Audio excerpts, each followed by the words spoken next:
আমাৰ ডেকা ল'ৰাবিলাকে মোক এইটোৱে সোধে, মামা ৰিজাল্ট কেতিয়া দিব, ৰিজাল্ট কেতিয়া দিব? ৰিজাল্ট কেতিয়া দিব মই আজি কৈ দিম, মই এতিয়া আপোনালোকক জনাই থৈ যাম। সাব ইন্সপেক্টৰ আমাৰ UB, AB, কমিউনিকেশ্যন এই তিনিটা ক্ষেত্ৰত অসম আৰক্ষীয়ে সাব ইন্সপেক্টৰ পোষ্টৰ পৰীক্ষা পাতিছিল। ইয়াত পদ আছিল 203টা। ইয়াৰে ইতিমধ্যে লিখিত পৰীক্ষা হৈ গ'ল আৰু এই লিখিত পৰীক্ষাত যিসকলে উত্তীৰ্ণ হ'ল, যিসকলে কাট অফ নম্বৰ পাবলৈ সক্ষম হ'ল, তেওঁলোকৰ তালিকা 6 মাৰ্চ তাৰিখে আৰক্ষী বিভাগে প্ৰকাশ কৰিব। 6 মাৰ্চ তাৰিখে লিখিত পৰীক্ষাৰ ৰিজাল্ট হোৱাৰ লগে লগে PST আৰু PET আৰম্ভ হ'ব আৰু PST আৰু PETৰ এডমিট কাৰ্ড আপোনালোকে 9 মাৰ্চত ডাউনলোড কৰিব পাৰিব আৰু PST আৰু PET 17 মাৰ্চৰ পৰা আৰম্ভ হ'ব। এয়া হ'ল অসম পুলিচৰ সাব ইন্সপেক্টৰ UB, AB আৰু কমিউনিকেশ্যন ইয়াৰ বাবে যি পৰীক্ষা হৈছিল। ইয়াৰ পিছত আমাৰ এটা ডাঙৰ পৰীক্ষা হৈছিল কনষ্টেবল,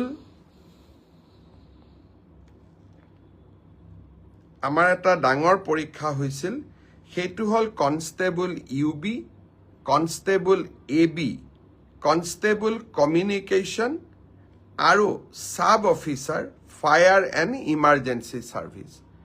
কনষ্টেবলৰ UBত পোষ্ট আছিল 1760টা, কনষ্টেবল ABত পোষ্ট আছিল 2301টা, কনষ্টেবল কমিউনিকেশ্যনত পোষ্ট আছিল 466টা আৰু সাব অফিচাৰ ফায়াৰ ছাৰ্ভিচত পোষ্ট আছিল মাত্ৰ 1টা।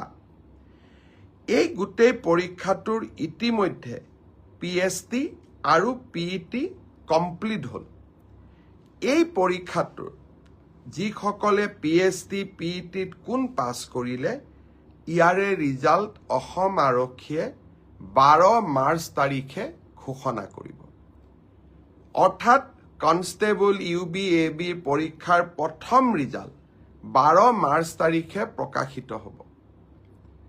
ইয়াৰ পিছত আপোনালোকে নিজেও জানে যে এটা লিখিত পৰীক্ষাত আমি অৱতীৰ্ণ হ'ব লাগিব আৰু এই লিখিত পৰীক্ষাটিৰ বাবে যিসকলে কাট অফ মাৰ্ক পাবলৈ সক্ষম হ'ব, তেওঁলোকে এডমিট কাৰ্ড 17 মাৰ্চৰ পৰা ডাউনলোড কৰিব পাৰিব আৰু ফাইনেলি AB, UBৰ ৰিটেন টেষ্ট 23 মাৰ্চত অনুষ্ঠিত হ'ব।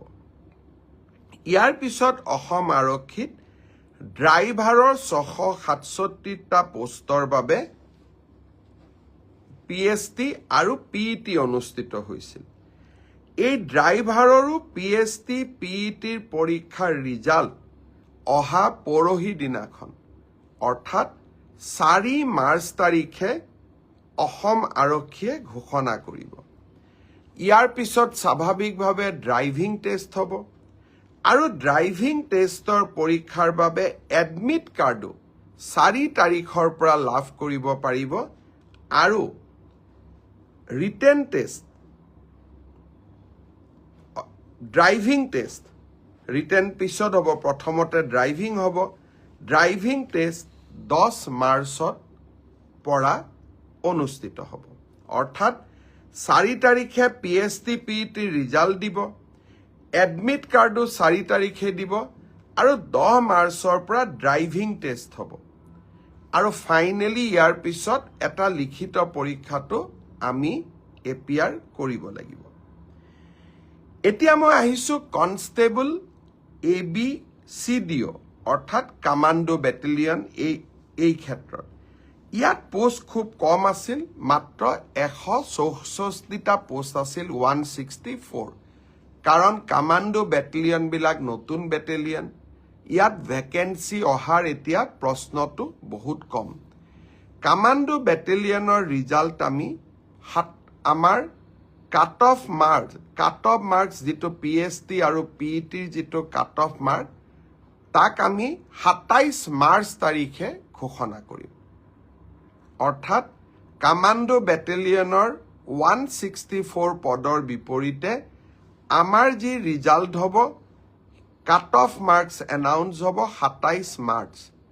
তাৰপিছত এডমিট কাৰ্ড আহিব 1 এপ্ৰিল তাৰিখে আৰু সাইকোমেট্ৰিক টেষ্ট 8 এপ্ৰিলৰ পৰা অনুষ্ঠিত হ'ব। আমাৰ গ্ৰেড 4 অসম আৰক্ষীত 258টা পোষ্টৰ বাবে অনুষ্ঠিত হৈছিল। গ্ৰেড 4 পৰীক্ষাৰ PST, PET হৈ গ'ল আৰু কেইটামান হ'ব বাকী আছে, 15 মাৰ্চলৈকে চলিব। সেই ইয়াৰ PST, PET ৰিজাল্ট আমি দিওঁতে কিছু পলম হ'ব, 30 এপ্ৰিল পাবগৈ। এয়া হ'ল অসম আৰক্ষীৰ সম্পৰ্কত আপোনালোকে জানিব বিচৰা তথ্য।